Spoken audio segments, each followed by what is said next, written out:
26 नवंबर 2008 हमारे देश का वो काला दिन जिस दिन मुंबई के ताज होटल पर लश्कर तैयबा का आतंकवादी हमला हुआ, जिसमें पूरे देश ने एनएसजी कमांडोज की वीरता और शौर्य को देखा। पर आप में से बहुत कम लोग ये बात जानते होंगे कि एनएसजी की टीम से पहले एक और टीम ने इस हमले में मोर्चे को संभाला था। इन्होंने कई लोगों को उस हमले में बचाया भी था।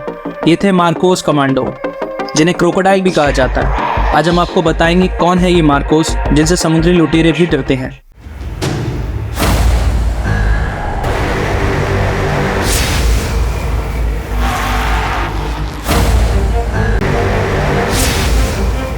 मार्कोस असल में नेवी के स्पेशल कमांडोज होते हैं। ये पानी पर काम करने वाली इंडिया की सबसे एलीट फोर्स है, जो शायद हर सिचुएशन में सबसे पहले एक्टिव हो जाती। हाल ही में अरब सागर में लाइबेरिया के झंडे वाला एक cargo ship MV Lila travel कर रहा था, जो कि ब्राजील के पोर्ट से बहरीन पोर्ट तक ट्रैवल कर रहा था, जिसमें ढेर सारा आयरन ओर था। जिसकी भनक लगते ही सोमालियन पायरेट्स, जिन्हें जहाजों की चोरी करने के लिए जाना जाता है, ने उस पर हमला कर दिया और उस जहाज पर कब्जा कर लिया। सोमालिया के पास अक्सर ही जहाज़ों को इन पायरेट्स द्वारा लूटा गया है। उस जहाज़ में 21 क्रू मेंबर भी थे, जिनमें से 15 इंडियंस थे, जिसकी वजह से इंडियन नेवी तुरंत एक्शन में आ गई और उन्होंने अपने सबसे एलीट सिक्योरिटी फोर्स मार्कोस को ये मिशन सौंपा। मार्कोस के शिप पर पहुंचते ही ये सोमालियन पायरेट्स जहाज छोड़कर भाग गए। ऐसा कई बार हो चुका है, जब मार्कोस का नाम सुनते ही ये पायरेट्स भाग खड़े होते हैं। चलिए जानते हैं मार्कोस की शुरुआत कैसे हुई।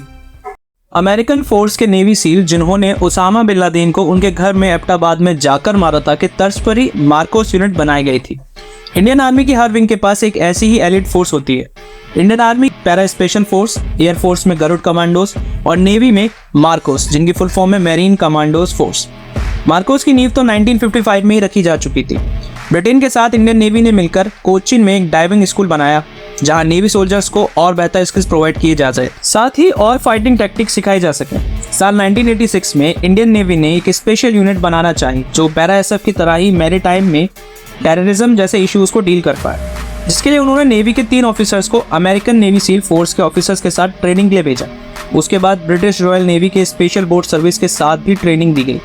फरवरी 1987 में मुंबई के INS अभिमन्यु पर मार्कोस की स्थापना हुई। यूएस नेवी सील की तरह ही मार्कोस भी हवा, जमीन और पानी तीनों लेवल पर लड़ने के लिए तैयार किए गए। अब बात करें ट्रेनिंग की। मार्कोस कमांडो बनने की शुरुआत 20 साल की एज में नेवी के सिलेक्शन से शुरू होती है, जिसके बाद मार्कोस के लिए अप्लाई करना होता है, जिसमें शुरू के 3 दिन फिजिकल फिटनेस और बाकी एप्टीट्यूड टेस्ट होती है, जिसमें काफ़ी सारे कैंडिडेट फेल हो जाते हैं। इसके बाद सेकेंड स्टेज पर हेल वीक की शुरुआत होती है, जिसमें आपको बिना सोए 7 दिन तक काफ़ी सारी फिजिकल एक्सरसाइज और टास्क कराए जाते हैं, जिसे कर पाना हर किसी के लिए नहीं होता।